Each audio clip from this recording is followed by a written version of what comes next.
आज हम करेंगे मेडिवल हिस्ट्री के टॉप 10 क्विज जो कि हमारे यूपीएससी प्रीलिम्स के लिए बहुत ही जरूरी है। आज हमारा पहला क्वेश्चन है, महान संस्कृत कवि और नाटककार राजशेखर किसके दरबारी कवि थे?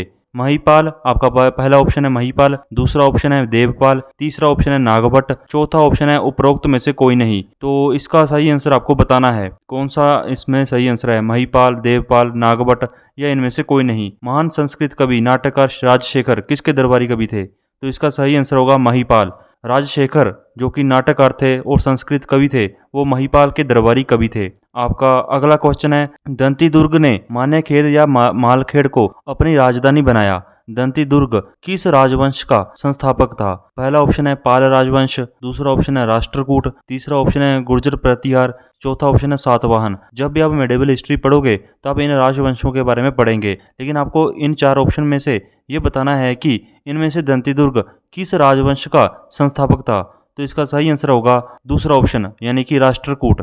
आपका तीसरा क्वेश्चन है, वेनिस का यात्री मार्को पोलो भारत कब आया था? पहला ऑप्शन है 12वीं सदी में, दूसरा ऑप्शन है 13वीं सदी में, और तीसरा ऑप्शन है 10वीं सदी में, और चौथा ऑप्शन है 14वीं सदी में। आपको इन चारों ऑप्शन में से बताना है कि वेनिस का यात्री मार्को पोलो जो कि वेनिस का रहने वाला था, वो भारत कौन से सन में आया था? तो इसका सही आंसर होगा 13वीं सदी में, यानी इसका दूसरा ऑप्शन सही है। अगला क्वेश्चन है, अलवर कहलाने वाले संत किसके उपासक थे? यानी कि आपने जब भी मेडिवल हिस्ट्री में भक्ति आंदोलन को पढ़ा होगा तो आपने देखा होगा कि नयनार, अलवार ये सब संत होते थे। तो इनमें से अलवार कहलाने वाले संत किसके उपासक थे, यानी कि वो किसकी पूजा करते थे? पहला ऑप्शन है शिव के, दूसरा ऑप्शन है विष्णु के, तीसरा ऑप्शन है महात्मा बुद्ध के, चौथा ऑप्शन है इनमें से कोई नहीं। तो इसका सही आंसर होगा बी ऑप्शन यानी कि विष्णु के। अलवार संत विष्णु की पूजा करते थे। आपका अगला क्वेश्चन है, पंपा, पोना और रन्ना शब्द से आप क्या समझते हैं? आपका पहला ऑप्शन है तमिल साहित्य, दूसरा ऑप्शन है कन्नड़ साहित्य, तीसरा ऑप्शन है संस्कृत साहित्य, और चौथा ऑप्शन है तेलुगु साहित्य।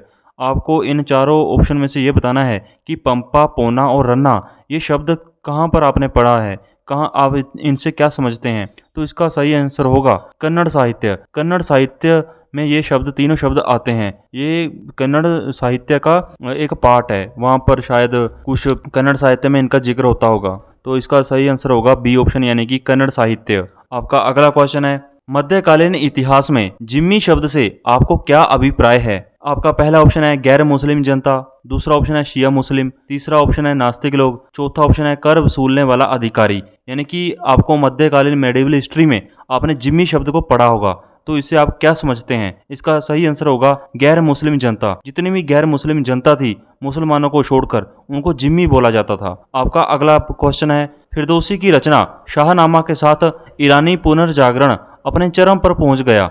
इनमें से फिरदौसी किसका दरबारी कवि था? आपने मेडिवल हिस्ट्री में फिरदौसी के बारे में बहुत पढ़ा होगा। उसने शाहनामा के साथ एक पुनर्जागरण पर अपने बहुत ही साहित्य लिखा था, शाहनामा को लिखा था। तो आपको बताना है कि फिरदौसी किसका दरबारी कवि था? पहला ऑप्शन है महमूद गजनवी, दूसरा ऑप्शन है महमूद मोहम्मद बिन कासिम, तीसरा ऑप्शन है मोहम्मद गौरी, चौथा ऑप्शन है कुतुबुद्दीन ऐबक। तो इसका सही आंसर होगा महमूद गजनवी यानी कि फिरदौसी जिसने शाहनामा को लिखा था, जिसके साथ कि उसका लिटरेचर पीक पर पहुंच गया था। तो इसका सही आंसर होगा महमूद गजनवी, उसका दरबारी कवि था फिरदौसी। आपका अगला क्वेश्चन है, अपने आप को बुत शिकन या मूर्ति भंजक की उपाधि किसने दी? मैं आपको बता दूं कि बुत शिकन या मूर्ति भंजक मूर्ति तोड़ने वालों को बोला जाता है। तो इसका आपको चार ऑप्शन में से बताना है कि कौन सा ऑप्शन सही है। पहला ऑप्शन है महमूद गजनवी, दूसरा ऑप्शन है अहमद शाह अब्दाली, तीसरा ऑप्शन है मोहम्मद गौरी, चौथा ऑप्शन है नादिर शाह। एक बात तो यह है कि ये चारों के चारों हमलावर थे। ये चारों ऑप्शन में जो राजा दिए गए हैं ये सभी हमलावर थे, सभी ने मंदिरों को और मूर्तियों को तोड़ा है। लेकिन इनमें से एक ऐसा राजा था जिसने अपने आप को बुत शिकन या मूर्ति भंजक की उपाधि दी थी। तो इसका सही आंसर क्या होगा? इसका सही आंसर होगा पहला ऑप्शन यानी कि महमूद गजनी। आपका अगला क्वेश्चन है, मध्यकालीन भारतीय इतिहास में खालिसा शब्द से क्या अभिप्राय है?